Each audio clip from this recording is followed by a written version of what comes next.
ఈ పోలీసు ఉద్యోగాన్ని నేను మానుకుంటున్నాను. అది నా రాజీనామా పత్రం. ఓహో, రిక్షారాముని నేరస్తునిగా నిరూపించి అరెస్టు చేయదలుచుకున్నావు, అప్పుడే రాజీనామా ఇచ్చాడు. నేను నిరూపించడం దేనికి? ఆ రోజు వస్తే అదే రుజువు అవుతుంది. నిజాన్ని కప్పిపుచ్చగలరు కానీ నాశనం చేయలేదు. మీకు ఆ రిక్షా వారి మీద ఉన్న అనుమానమైన నా మీద ఉంది. అదంతా అనవసర ప్రసంగం. నీ రాజీనామా అంగీకరిస్తాను. ఇక్కడ వెళ్ళదు.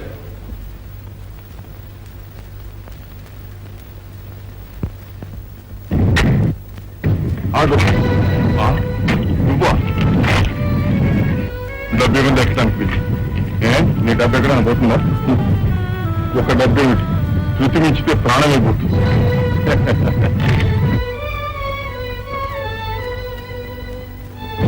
ఎక్కడా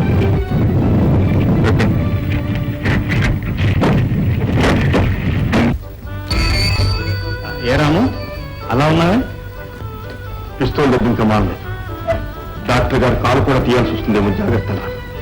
అయితే ఇంకా రిక్ష లాగడం ఎందుకు? మా తమ్ముడిపై ఫీజు కట్టడానికి వేరే మార్గం లేక. ఎంత కట్టాలే? 200 రూపాయలు. చూడు, నీ ధైర్య సాహసాలకు నేను మెచ్చుకున్నాను. నీ తమ్ముడు స్కూల్ ఫీజే కాదు, నీకు కావాల్సినంత డబ్బిస్తాను. నువ్వు మా ముఠాలు చేయకు. నీ దొంగ డబ్బు అక్కర్లేదు, ఆ మిత్రుడు కూడా అక్కర్లేదు. పౌరుషం మటుకు చాలా ఉంది. ఏమైనా సరే ఇదిగో, మా రహస్యం బయట పెట్టకుండా దాచినందుకు నేను చాలా సంతోషిస్తున్నాను. నేను చాలా విచారిస్తున్నాను. ఎందుకు? ఎందుక నా పెళ్ళాం బిడ్డల ప్రాణాలకి ముప్పిరేస్తానన్నా. అందుకే నోరు ముసుకుని ఊరుకోవలసి వచ్చింది. లేకపోతే నేనే మిమ్మల్ని స్వయంగా ఒక చేయి చూచుండేవాడిని. నీ పెంకితనం చూస్తే నాకు చాలా ఆశ్చర్యం వస్తుంది, కానీ నీ నిజాయితీని చూస్తే నాకు చాలా సంతోషంగా ఉంది. అయినా నీ మంచితనం ఈ ప్రపంచంలో ఎవరికి కావాలి? ఎలాగైనా సరే 4 డబ్బులు గడించిన వాడే పెద్ద మనిషి. ఈ నిజం ఎప్పుడైతే తెలుసుకున్నావో అప్పుడు ఈ భూపతిని జ్ఞాపకం ఉంచుకోవడం ఎందుకు? నేను ఈ జన్మలో మర్చిపోగలనా? మర్చిపోతానా?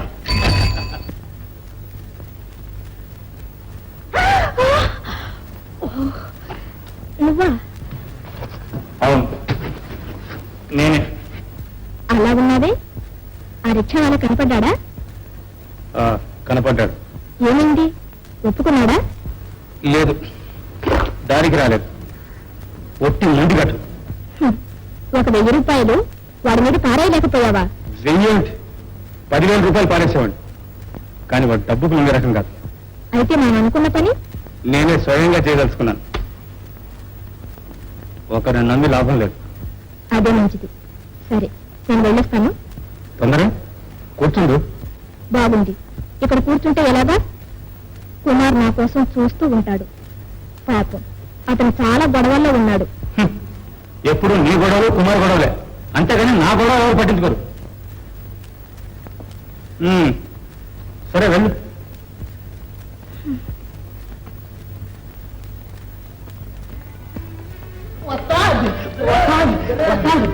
విన్నాను, రేపు రక్ష పండారట. రక్ష పండారు గెలిచిన వాడికి 200 రూపాయలు బహుమానం. 200 మన హైదరాబాద్ లో వస్తాను. పందాల్లో చేరుకునే వాళ్ళకి 5 రూపాయలు కట్టారట. 5 రూపాయలు. 5 రూపాయలు అయితే పందెం గెలవగానే అక్కడే ఆ 200 రూపాయలు ఇస్తారా? రెస్ట్ లేకపోతే నరాలు సరిగ్గా సర్దుకో. తప్పుదారిందా కాలే తీసేవాల్సి వస్తుంది. వస్తాను. నీ తమ్ముడికి ఫీజు కట్టాలి కాదు, మనకి కొంచెం ఓషారిచ్చి పంపించు, మనం పంజం గెలుచుకొస్తాం. గురు, నన్ను జీవించబట్టు గురు. ఫస్ట్ లో వస్తాను. నా కోసం మీరు గెలిచేదేంటి?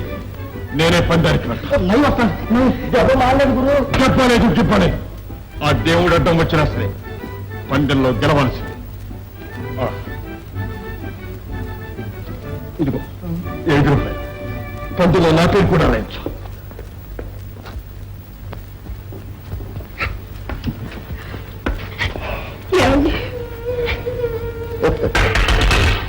లక్ష్మి, ఈ పందెంలో గెలిచేటట్టు చేయమని భగవంతుని ప్రార్థించాలి.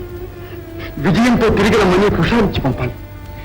అంతేగాని కన్నీరు పెడతానెందుకు? లక్ష్మి, అనవసరంగా కంగారు పడతానెందుకు?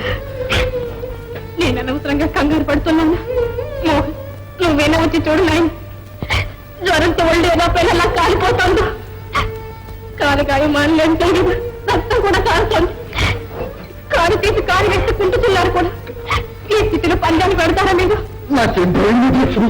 చాలండి, మా పీడ వదిలించుకోవడానికి మీ మీద మీరే ఖర్చు పెట్టుకుంటున్నారు. ఇలా బలవంతన ప్రాణాలు తీసుకోదలుచుకుంటే నన్ను ఎందుకు పెళ్ళాడు?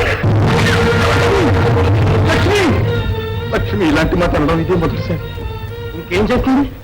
జీవితం అంతా నువ్వు చెప్పినట్టు నోరెత్తి కూడా నడుచుకుంటుంది పాపం. ఆ ఇల్లాని మాట ఒక్కటినాన్ని విన్న పాపాన్ని పోయా. మోహన్, అయితే నువ్వు చేసేదంతా తప్పే నేను అనుకుంటున్నావా? లేదు, మా అన్నయ్య విషయంలో నేను ఎన్నడూ అలా అనుకోలేను, అనుకుని జీవించలేను. కానీ కానీ లేదు గిని లేదు మోహన్. వెళ్ళు, నీ వదిన సంహరించు. నేను ఈ పందిరైనా గెలవాలి, లేకపోతే ఈ రిక్షా అయినా అమ్ముకోవాలి. అన్నయ్య, ఒంట్లో జ్వరం, కాలికి ఈ గాయం, ఈ స్థితిలో నువ్వు రిక్షా పని గెలవడం అంటే పైన భగవంతుడు నాడు మోహన్ నా నాకు. వెళ్ళు. అన్నయ్య, అన్నయ్య,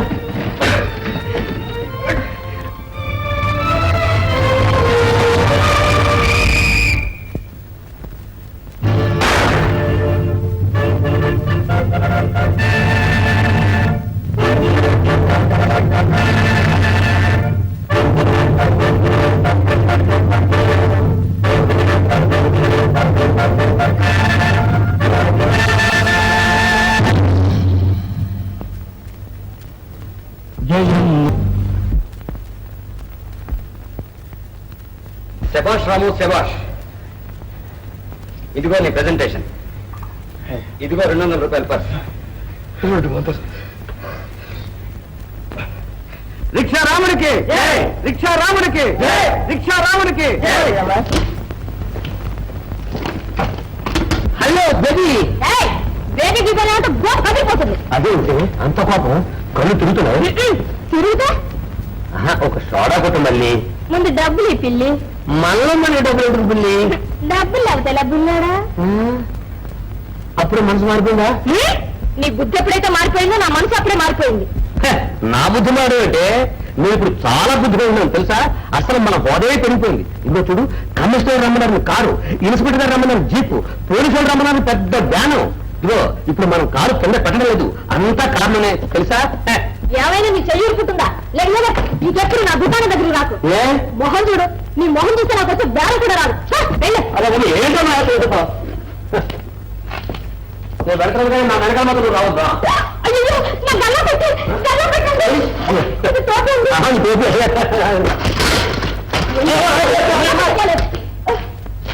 ఈసారి మళ్ళీ వచ్చావంటే ఎవరి దానవే ముద్దు గుమా నిన్ను ఏమానందునే పసిడి గుమా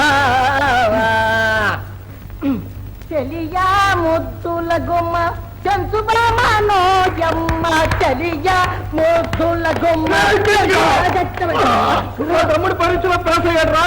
యూనివర్సిటీలో ఫస్ట్.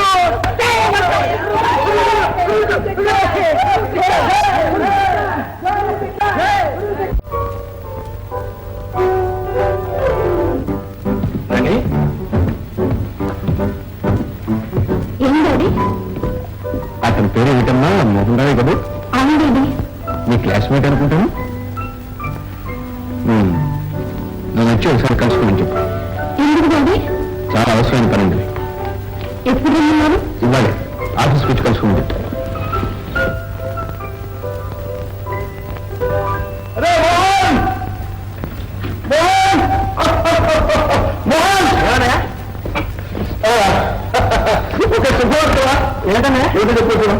ఏంటన్నా నీ మొహం నువ్వేం చెప్తావురా?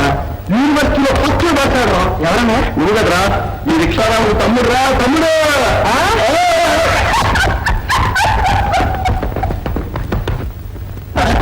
అన్నయ్య, నాకింత శుభవార్త తెచ్చావు గనక నీకు అంతకన్నా మంచి శుభవార్త. నువ్వు చెప్పుకో చూద్దాం. నువ్వు వదిలేదా? లక్ష్మి, లక్ష్మి వదిన చందమామ లాంటి చక్కని మగబిడ్డని కన్నది.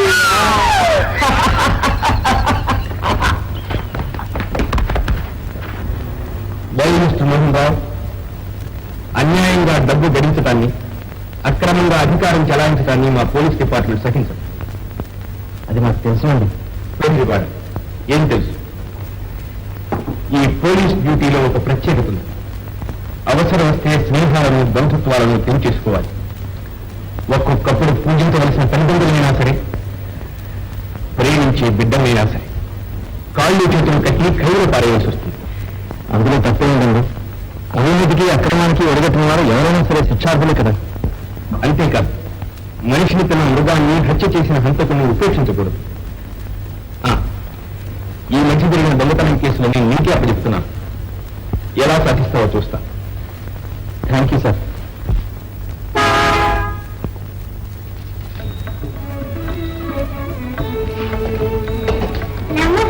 నమస్తే. ఏమిటమ్మా తెల్లబోయి చూస్తున్నా?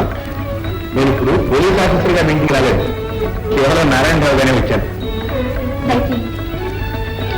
మీ ఆయన ఇంట్లో లేదమ్మా? లేదండి, ఇప్పుడే వచ్చాను.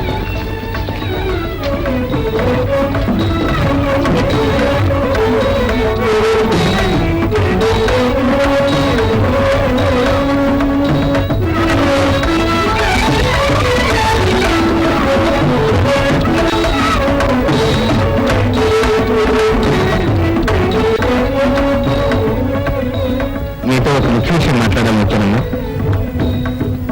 చెప్పండి బాబు. అమ్మా బేబీ, మా బేబీని తీసుకెళ్ళి మీ ఇళ్ళంతా ఒకసారి చూపించమ్మా.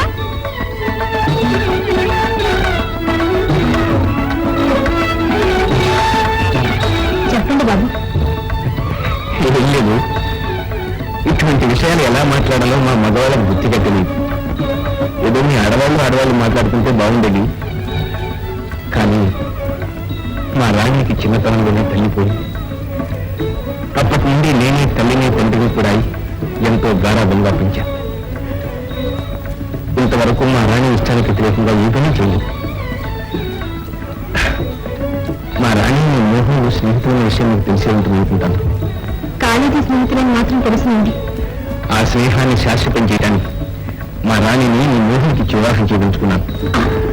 మీకు ఇష్టమేనమ్మా? ఇష్టమైనా ఇంకా అడుగుతున్నారా? ఈ సంతోష సమయంలో ఏం సమాధానం చెప్పాలో నాకు అర్థం కావలేదు. ఈనాడు మా మోహన్ ఇంత పెద్ద ఉద్యోగంలో ఉన్నాడంటే అదంతా మీ అనుగ్రహమే కదండి. మీ ఇంటి గొప్పంటి బిడ్డ మా ఇంటి పేదంటికి రావడం మాకు మహాభాగ్యం కాక మరొకటి.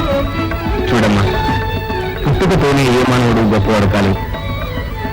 ఈ పేదరికం పెద్దరికం అనే భోగాలు ఇప్పటికే చాలా వరకు సమసిపోయి బహుశా ఇక ముందు తరాల వారికి జ్ఞాపకం కూడా ఉండదు.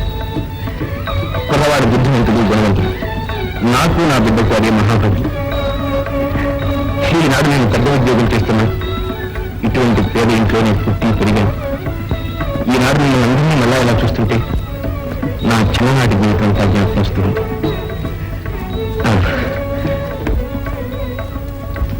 మరి రామచంద్రరావు గారితో కూడా చెప్పి అనుమతిస్తారు కదా? మళ్ళీ రేపు పొద్దున్న వస్తాను. మీకెందుకు బాబు, వారిని ఇంటికి పంపిస్తాను. అలా కాదు, ఆడపిల్ల తండ్రి నేను మీ ఇంటికి రావటం వస్తాను. కాస్త కాఫీని తీసుకోకుండా వెళ్ళిపోతున్నారు. లేదమ్మా, కతికితే అటకదన్నారు కొందరు. ఆ 3 నెలలు పడతరా? కావాలంటే మీ ఇంట్లోనే ఉండిపోతా. కమిషనర్ గారు పోలి ఉద్యోగం ఇచ్చారు, తన కూతుర్ని కూడా ఇవ్వబోతున్నారట. అందుకే మన మీద ప్రతాపం చూపిస్తున్నాడు బాస్. చూస్తాను. జయశ్రీ, ఇవాళ నీకు పని పడింది. ఏమిటది? ఇన్స్పెక్టర్ మోహన్ నీకు తెలుసా? వింటున్నారుగా. Very good. ఇదిగో రివాల్వర్. ఇవాళ వాళ్ళు పని పట్టాలి. నేనా? అవును, నేను బయటికి వెళ్ళడానికి వీల్లేదు. దౌలతరాం జ్యువెలరీ షాప్ తెలుసుగా? నీ కారు ఆ షాప్ ముందు ఆపుకో. వాడు మోటార్ సైకిల్ మీద వస్తాడు. వెంటనే నీ కార్ స్టార్ట్ చేసుకో. వెంటబడ్డాడా దీన్ని ఉపయోగించు. అంతే. ప్రయత్నిస్తాను. ప్రయత్నించడం కాదు, పని జరిగించడానికి.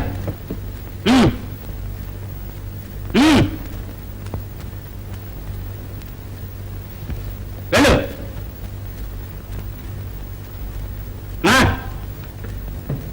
వెంట వెళ్ళి 1 గంట కనిపెట్టు. Yes boss.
లేకపోతే లేకపోతే నేను ఇవాళ పెంచుదానా ఆనాటికి కానీ నువ్వు హైదరాబాద్ ఎప్పుడు వచ్చావు? నా మాటలో ఉంచు. రాజమండ్రి గురించి నువ్వు ఎప్పుడు వచ్చావు? ఎందుకు వచ్చావు? నీ కాలేజీ అయిపోయిందా? నాకు రాజమండ్రికి కాలేజీ చదువుకు ఆ వరదలతో రుణం తీరిపోయింది. అంతా కొట్టకపోగా ఇక్కడికి వచ్చి చేరాను. ఎవరో రిక్షారాముడు తమ్ముడు ఇన్స్పెక్టర్ గిరి చలాయిస్తున్నాడని అనుకుంటున్నారు. ఇంతకు నిజమది? ఎవరా చెప్పింది? ఎవరా? ఒక జ్యేష్ఠుడు. నా మీద రివాల్వర్ పేల్చి కూడా ఆదేశుడు చెప్పాడా? లిప్స్టిక్ తీసుకుంటామని బ్యాగ్ లో చేయబెడితే ఈ రివాల్వర్ వచ్చింది అంతే. అయితే ఇంటి దూరంలో ఎందుకు లాక్కొచ్చావు? సాక్షులు ఎవరు లేకుండా వచ్చి చంపడానిక? మోహన్, ఆనాడు వరదల్లో ఇల్లు కూలిపోయి కొట్టుకుపోతున్న కాపాడి ఒడ్డుకు చేర్చావు. నీ ప్రాణాలను తెగించి నాకు ప్రాణదానం చేశావు. మీరు ఎన్నిటికీ తీర్చుకోలేను. ఆ విశ్వాసంతో ఒక్క మాట చెబుతున్నాను, నీ జీవితంలో అనవసరంగా నాశనం చేసుకోవద్దు. నేను వెంటాడే వాళ్ళు చాలా దుర్మార్గులు. ఆ విషయం నాకు తెలుసు. నువ్వు వాళ్ళు తెలుసుకుంటే అంతే చాలు. ఇంక నేను వెళ్తాను. మోహన్, నీకు నమస్కారం చేస్తాను. దూరంగా ఉండు. దగ్గరకు రావడానికి ప్రయత్నించకు. ఏమిటో చేసి ఎంత మలితుడు మోహన్.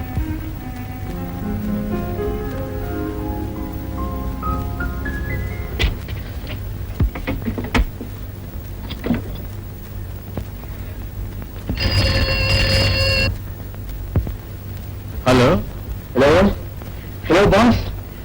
నేనే మనం అనుకున్న పని జరగలేదు. కథ అర్థం తెలియదు.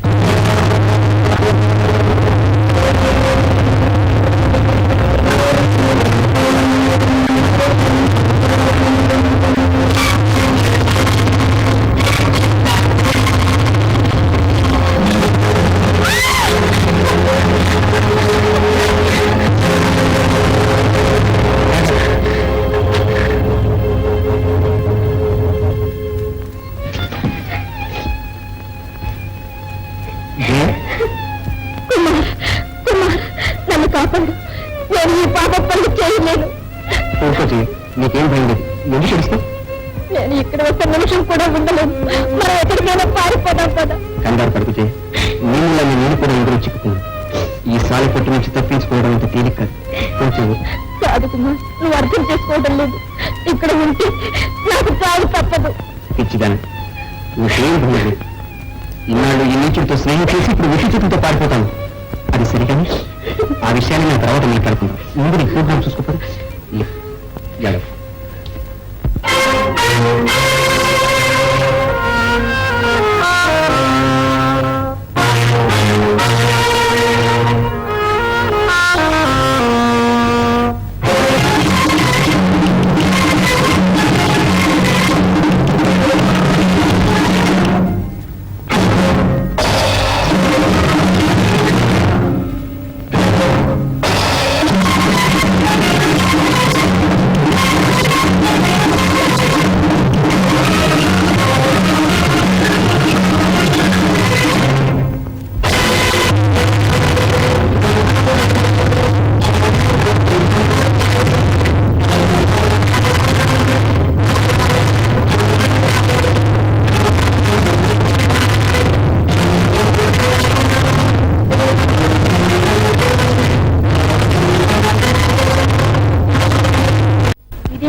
తమ్ముడు పెద్ద పోలీస్ ఆఫీసర్ పనిచేస్తుంటే మీరు రిక్షా లాగేదేంటి?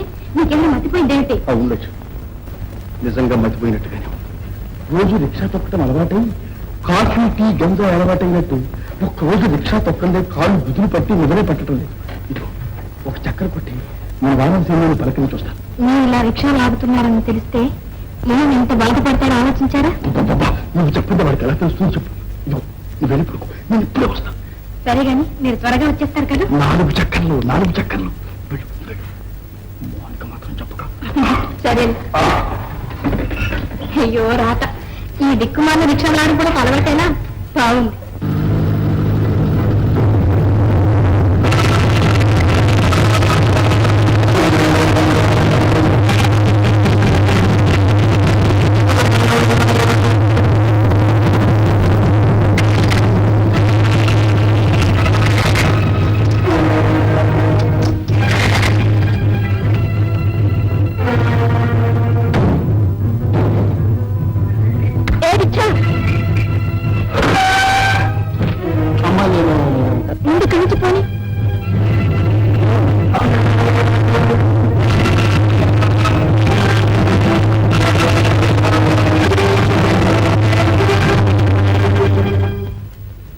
ప్లాన్ ఏం చేశావు?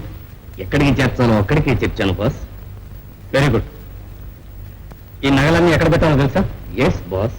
సరే, తీసుకెళ్ళి.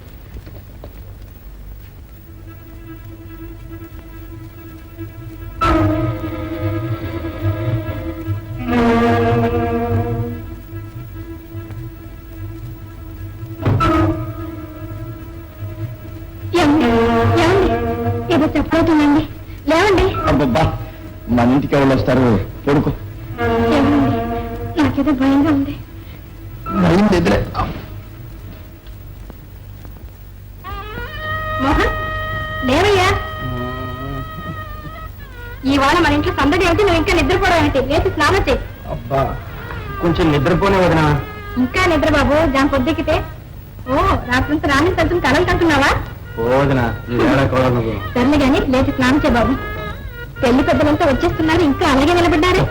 అదే లక్ష్మి, ఏం బట్టలు కట్టుకోవాలని ఆలోచిస్తున్నాం. ఏ ఇదిగో మీ చిరిగిపోయిన పంటలా ఉందిగా, ఇది తొడుక్కోండి. లేకపోతే నా చీరల్లా కట్టుకోండి. ఎన్నాళ్ళ నుంచో మొత్తుకుంటున్నాను, ఒక జత కొత్త బట్టలు కొనుక్కోండి అని. నా మాట విన్నాడు? నా మాట విను లక్ష్మి, మీరు మాత్రం ఈ శుభ్రత ఇంత త్వరగా వస్తుందని కలగన్నాను. ఇదంతా మన సొంతేడు చలవ. సరేనండి, నా మాట విని ఈ రోజుకైనా ఓ రెడీమేడ్ సూట్ కొనుక్కొని కట్టుకోండి. నా కళ్ళారా చూస్తాను. అవును, బరి ఐడియా ఇచ్చాం. ఒక క్షణంలో వస్తాం. ఇదిగో ఇదిగో, అదేంటండి అలా వెళ్ళిపోతున్నారు? ఏ? ఇది కాస్త మీరు వేసుకుని వెళ్ళండి. లక్ష్మి, మనం పెద్దవారితో విని కూర్చున్నాం కదా, ఇక ఇల్లు మార్చేయాలి. అలాగే, మీరు ముందు వెళ్ళి రండి. లక్ష్మి, వచ్చేటప్పుడు ఒక పెద్ద ఫోటోగ్రాఫర్ని కూడా తీసుకొస్తాను. ఫోటోగ్రాఫర్ ఎందుకు? ఎందుకు మనందరం ఫోటోలు దిగద్దు? అవునవును, మీరు ముందు త్వరగా వెళ్ళి త్వరగా రండి. విజయాల వారు వచ్చేస్తారు. ఇదిగో. అయ్యో అయ్యో, ఇప్పుడు కూడా రిక్షా ఎందుకండి? కాస్త నడిచి వెళ్ళండి. అమ్మా అమ్మా, నాన్న పట్టుకోవడానికి పోలీసులు వచ్చారమ్మా. పట్టుకోవడానికి అదే పిచ్చి పిల్ల, లడ్డుండలు తింటానికి. ఓహో, కట్టాను సరిగ్గా వెళ్ళి వెళ్ళి సమయానికి వచ్చారు. ఇవాళ మా తమ్ముడు ప్రధానం సార్. ఏమిటి సంగతి? మీ తమ్ముడు గారిని అసిస్టెంట్ కమిషనర్ గారు అర్జెంట్ గా తీసుకురమ్మన్నారు సార్. ఇందాక వచ్చిందా జీప్ కూడా తీసుకొచ్చాను సార్. మీరు కొంచెం నోరు తెరవండి సార్.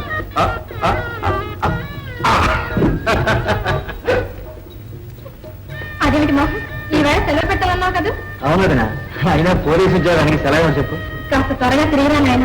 అలాగే అతను వస్తానా? అట్లాగే. లక్ష్మి, మన వాడి యూనిఫామ్ లో మంచి దర్జాగా ఉన్నాడు కదా. అది సరే గాని మీరు ఇంకా ఇలాగే నిలబడ్డారే, త్వరగా వెళ్ళండి. అదేంటి మళ్ళా? వద్దన్నావు కదా. Good morning. Oh mister Mohan Rao, మరో హత్య జరిగింది. ఎప్పుడండి? నిన్న రాత్రి 12 గంటలకి డాక్టర్ జయశ్రీ ఎవరో కూలి చేసి ఆయన నగలు దోచుకున్నారు. ఆ శవాన్ని కిరుకోటి ప్రాంతంలో పారేశారు. రాత్రి ఆ ప్రాంతంలో ఆమెను బ్రతకని ఎవరైనా చూసారా? కొద్ది నిమిషాలకు ముందే ఆమె ఒక రిక్షాలో పెడుతున్నట్టు అక్కడ పెట్రోల్ బంక్ వాళ్ళు భోగట ఇచ్చారు. ఆ రిక్షా వాళ్ళు ఎవరు?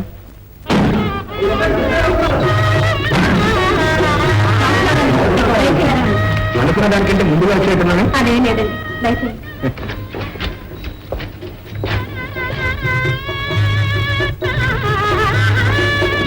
నమస్కారం అండి. రామచంద్ర గారు ఎక్కడమ్మా? ఇప్పుడే వస్తారండి. అరుగు మాటలోనే వచ్చేసారు.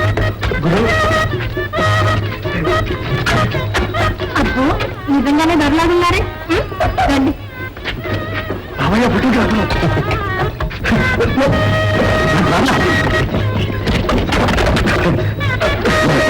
నమస్కారం నమస్కారం. మోహన్ రావు రెడ్డి పోలీస్ స్టేషన్ నుంచి కబురు వచ్చిందండి. ఇప్పుడే వెళ్ళాను. ఈ రోజా? అవునండి.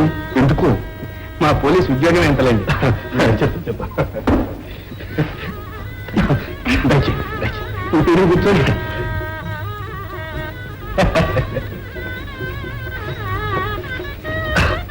అందరూ కులాసా ఉన్నారండి. రాణి రానిది బాగుంది మీ పరామర్శ. రాణి అని వస్తుంది అనుకున్నారు? అవునవును. ఈ ఆనంద సమయంలో ఏం మాట్లాడాలో తెలియట్లేదు. మీరు మా సంబంధాన్ని అంగీకరిస్తే ఈ ఆనందం పరమానందంగా మారుతుంది.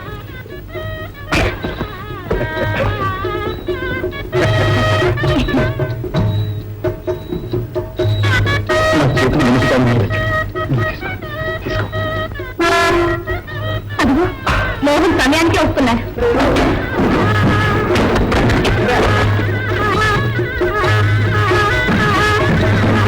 మీరంతా ఇప్పుడే ఉండాలి. మోహన్ మోహన్ నీకోసం ఎదురు చూస్తాను. సమయానికి వచ్చాం. బాబాయ్ పుట్టదు. రెడీ రామచంద్రరావు గారు. ఏమిట్రా ఈ ఆనంద సమయంలో నాకే మర్చిపోయింది అనుకుంటే నీకు అసలే పోయినట్టుందా? తప్పుంది. రామచంద్రరావు గారు, నేను ఇప్పుడు ఇన్స్పెక్టర్గా వచ్చాను. మీరు ఇలా రండి. మీ దగ్గర స్టేట్మెంట్ తీసుకోవాలి. స్టేట్మెంట్ నాటకం నుంచా? మోహన్ రావు, ఏమిటిదంతా? నిన్న రాత్రి కింకోటి ప్రాంతంలో ఒక హత్య జరిగింది సార్. నేరస్తుడు ఈ రిక్షా రాముడని మాకు చేరిన రిపోర్ట్ వల్ల తెలిసింది. మోహన్, ఏంటా మాటలు? నీకేనా మతిపోయిందా? లక్ష్మీదేవి గారు, క్షమించండి, నేను యథార్థం చెప్తున్నాను. రామచంద్రరావు గారు, నిన్న రాత్రి 12 గంటలప్పుడు మీరు ఎక్కడున్నారు? నేను ఇంట్లోనే ఉన్నాను. అబద్ధం. మా దగ్గర రుజువులు ఉన్నాయి. నిన్న రాత్రి మీరు రిక్షా రావడానికి వెళ్ళారు. అవును, వెళ్ళాను. చాలా కాలం నుంచి రిక్షా లాగటం అలవాటు. నిద్ర పట్టకు వెళ్ళాను. మరి మాతో మొదట లేదనేందుకు అబద్ధం చెప్పారు? అదేంటి మోహన్, నువ్వు ఆఫీసులో అయ్యాక నీతో చెబితే నొచ్చుకుంటాను, నన్ను కూడా చెప్పొద్దన్నారు. ఇందుకు తప్పే ఉంది. తప్ప ఒప్ప అనేది అప్రస్తుతం లక్ష్మీదేవి గారు. మీరు చెప్పే ప్రతి మాట స్టేట్మెంట్ తీసుకుంటాం. రామచంద్రరావు గారు, జాగ్రత్తగా ఆలోచించి సమాధానం చెప్పండి. నిన్న రాత్రి 12 గంటల ప్రాంతంలో జయశ్రీ అనే ఆవిడ మీ రిక్షా ఎక్కిందా? జయశ్రీ? అవును సార్, మీరు సమాధానం చెప్పరా? ఎక్కింది. వాళ్ళ ఇంటికాడ దిగబెట్టి వచ్చాను. అయితే ఆమె మెడలో ఉన్న వజ్రాహారం మరికొన్ని నగలు? అదేమీ నాకు తెలియదు. అది నా పని కాదు. కానిస్టేబుల్స్, ఇల్లు సోదా చేయండి. వీల్లేదు. లక్ష్మీదేవి గారు. మోహన్, నీ ఇంటి ఇల్లుపై సోదా చేయించుకోవడానికి నీకు సిగ్గు లేదు? అమ్మా, పోలీస్ డ్యూటీకి ఆటంకపరచడం నేరం. కావాలంటే మీరు వారితో వెళ్ళండి. వల్ల కాదు, నా ఇంట్లోకి పోలీసు రావడానికి వీల్లేదు. అడ్డులు దొల్లని సోదా చేసుకో. నేను చెయ్యలేను. ఇంత అన్యాయం, ఇంత ఘోరం.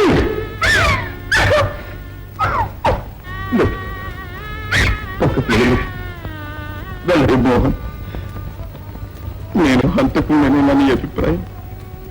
వ్యక్తిగతమైన నా అభిప్రాయాలకు ఇప్పుడు విలువ లేదు. ప్రస్తుతం నేను గవర్నమెంట్ ఆఫీసర్ని. అధికారం అన్న అహంకారంలో అన్నా తమ్ముడు అన్న విశ్వాసం కూడా ఉండదు కదూ.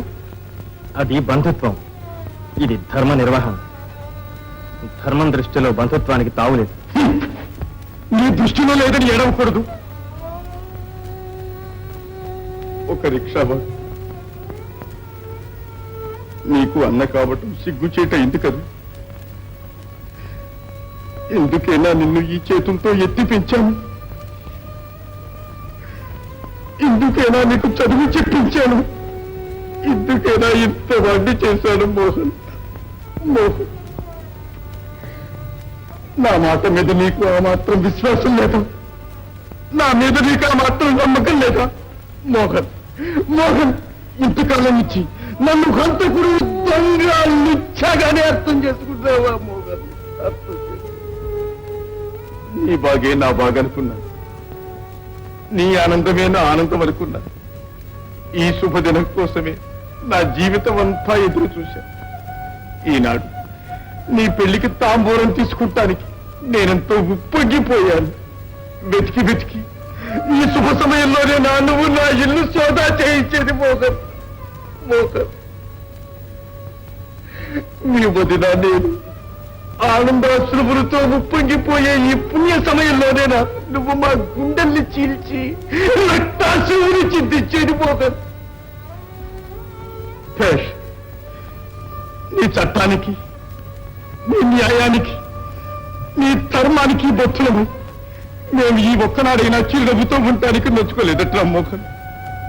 రెక్కలు విరుచుకొని దొక్కలు మార్చుకొని చెవటోడికి దరిద్రం అనుభవించేదే కానీ ఏ ఒక్కనాడైనా ఇలాంటి నీ చెప్పనికి దిగుతాడా తమ్ముడు? నీ చెప్పనికి ఒక్క మాట ఆలోచించు. ఆనాడు నా ఇల్లు తెచ్చుకున్నాను, నా కాలు విరగొట్టారు, నిన్ను పరీక్ష కూడా పంపించే అవకాశం లేకుండా చేశారు. నేను రిక్షాలోకి కాలు కూడా తీసివేయాల్సి వస్తుందని డాక్టర్ చెప్పాడు. కానీ ఆనాడైనా సరే నా ప్రాణాలతో చెలగాటలాడి పంటిం గెలిచి నీకు ఫీజు కట్టానే కానీ ఎవరినైనా హత్య చేశానా మోహన్? మోసం చేశానా? చెప్పు మోహన్.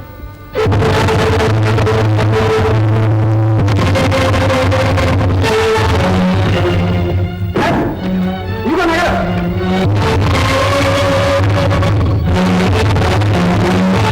కానిస్టేబుల్,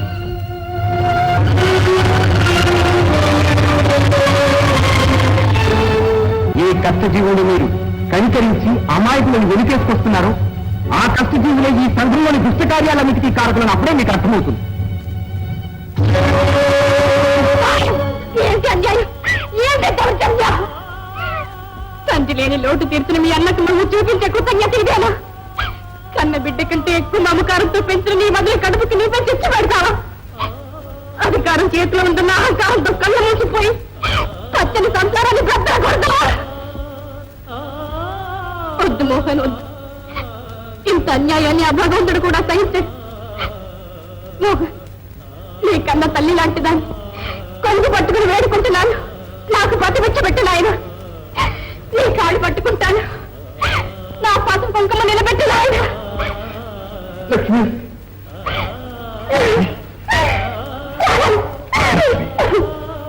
ఊరుకో లక్ష్మి, ఊరుకో. అడ్డులే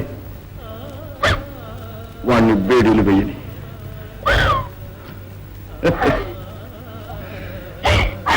ఈ చేతుల మీదుగా వాడికి వాళ్ళ పెళ్లి చెయ్యాలనుకున్నా. వాడు ఈ చేతులకి వాళ్ళ సంఖ్యలు వేయించాడు. నా మీద నేరం రుజువైతే వాడి హోదా అన్నా అడుగుతుంది. రమయ్య, ఫుటుది చూస్తేనే ఈ హిందూ దేశంలో అందరికీ తమ్ముడు సంఖ్యలు వేసే శుభ సమయం మళ్ళీ రాదు. ఇయ్యాల ఊరిలో వారు అంతా మిత్రగా చూస్తున్నారు. అను బిడ్డలు అయ్యో భగవంతుడు అని ఏడుస్తున్నారు.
తలంపుగా చిత్రమైన సంఘటనలు జరుగుతూ ఉంటాయి.